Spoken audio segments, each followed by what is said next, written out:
This is a test of the National Weather Service weather radio warning alarms of the WXL 51 listening area of Northwest Ohio.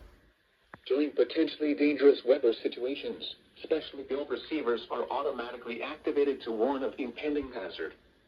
Tests of these receivers are normally conducted by the National Weather Service every Wednesday between 11 a.m. and noon.